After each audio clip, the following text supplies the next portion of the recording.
Alright guys, let's talk about the best Yu-Gi-Oh deck of 2022/2023. This deck is definitely the best deck, most toxic. It's literally unplayable if you play against this deck. Like, you know, we've been talking about, you know, Yu-Gi-Oh having too many negations, right? Well, this deck takes it to another level. This deck doesn't only not let you play by negating things, but it's more so you literally can't even play your cards. So they took it one step, I think, too far. It really went too far with Arizar. So basically, this guy is basically a macrocosmos on legs. It's basically like a, you know, Dark Law, but it's actually better in terms of its stats, right? Dark Law, it doesn't have the greatest of stats, but what you're able to do now is make it so your opponent literally can have no monster zones. So what you can do, you have multiple different ways to win. If you can make number 89 Diabloses, you can basically just deck your opponent out on top of this. So like, not only do you make it so your opponent has no monster zone, so they cannot even attempt to play a card, right?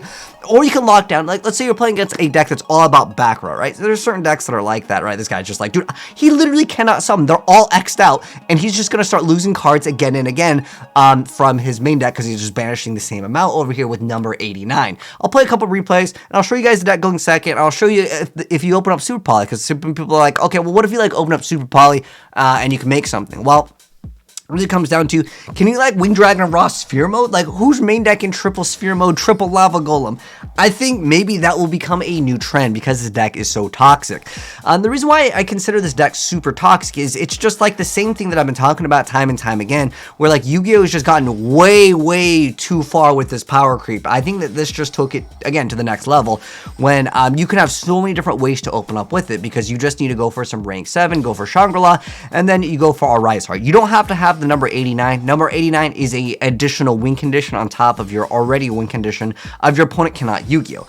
Now, you cannot shut down both spell and monster zones ASAP. You can shut down one row completely. So you can lock your opponent out of no spell and trap, or you can lock them out of potentially no zones in terms of the monster zones, right? So you kind of have two different options over here. This guy, he just GG'd before because he's got Macrocosmos on top of this, and then he's got the Prepare. So during either player's turn, you get to special summon one of your Kshatri-La monsters that is banished, and your opponent activates a trap or effect while his cards are already face up. You control a Kshatri-La monster. You can look at your opponent's hand and banish one card, so he's just going to start like locking down more zones. So what I'm trying to say is there's multiple ways to actually do it. It's not just like, oh, this guy opened up really good. A lot of people are playing this deck. This is probably going to be one of the most threatening decks to come out into the game.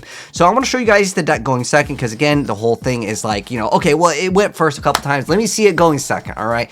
Let's see how the deck will, like, you know, prepare going second because, you know, going second in Yu-Gi-Oh! For some decks, it's a rough matchup. Like, you know, if they go turn 1, they win, but if they go turn 2, they just don't do as well, right?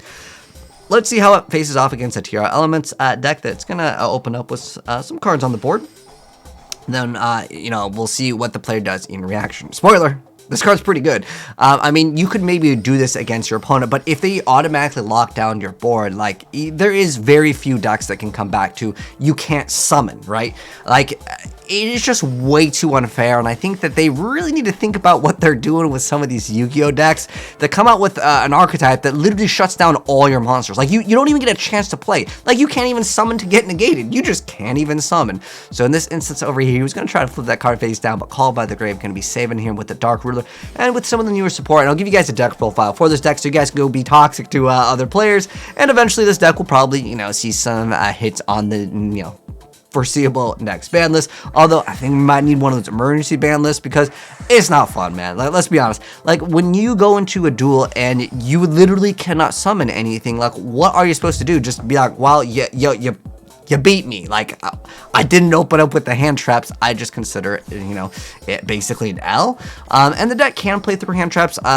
You can play through maybe 2, I would say, and still like do like the combo. Kind of depends on what you open up with. But like, the number 89 is more icing on the cake. It's not required, but it isn't win condition. He even goes for Zeros over here, and he just gets it banished face down. He's just like, nah, I can't handle it. So let's watch another duel over here. You see up against that Eldritch deck. Now, what's funny with the Eldritch is, this deck just counters so many things because so many decks need a banish, you know, to get some sort of bonus effect. And this would be an excellent example. Another duel where it's going second. And I'll even show you guys what happens when someone's got super poly.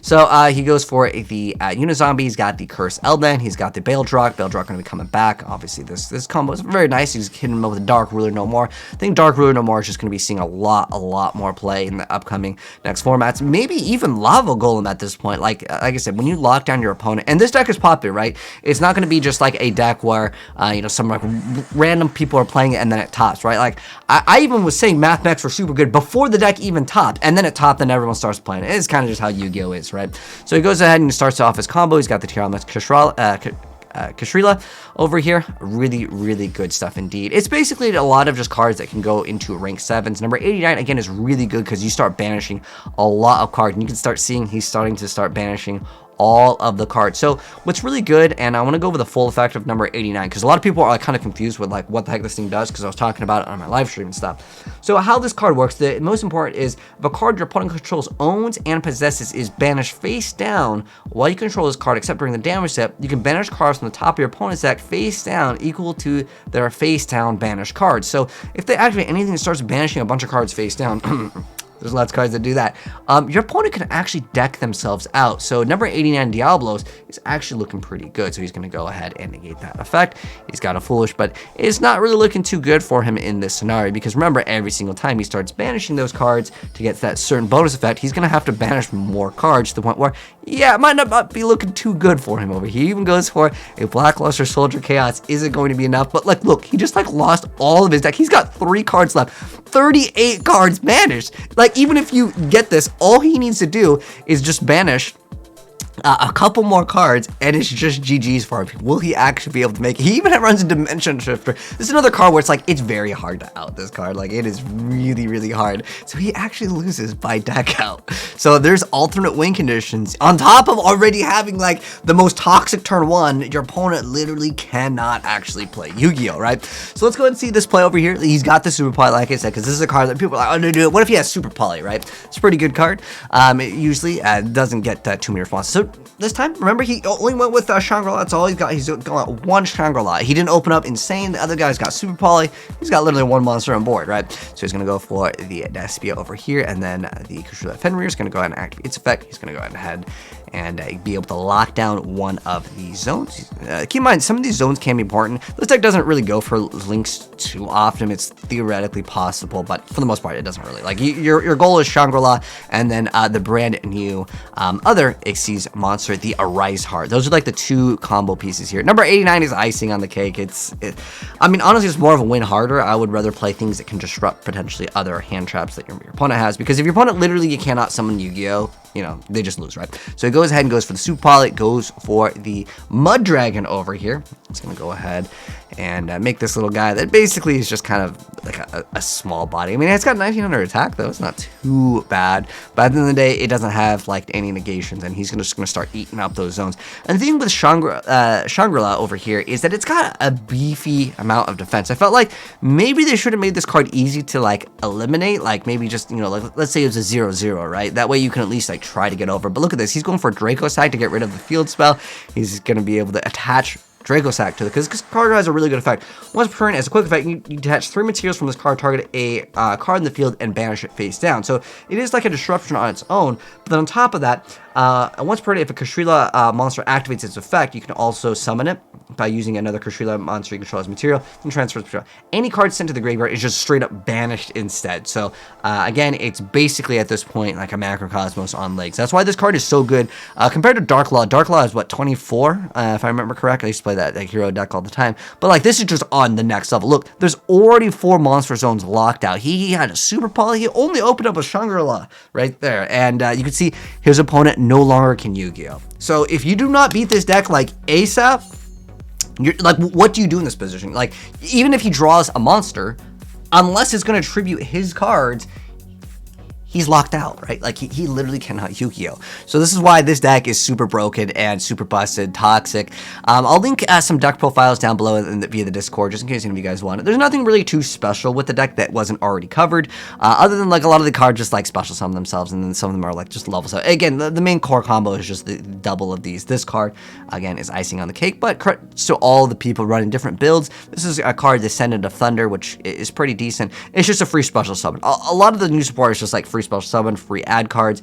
You also have the brand new field spell. It just lets you add another Kshatri-La, but on top of that, you target a card on the field and destroy it as long as it activates its effect. So you can kind of deal with maybe going second a little bit better, as you have not only the ability to activate your effects, more likely to just negate your activation, but hey, it is there to be able to actually destroy another card. And remember, you still have 3,000 defense, and then during the standby phase, you always get to special summon a monster, so it's going to force out some negations out of your opponent. But yeah, this deck is pretty nasty. I think it should be hit. Let me know, guys, what you think should be hit in this deck.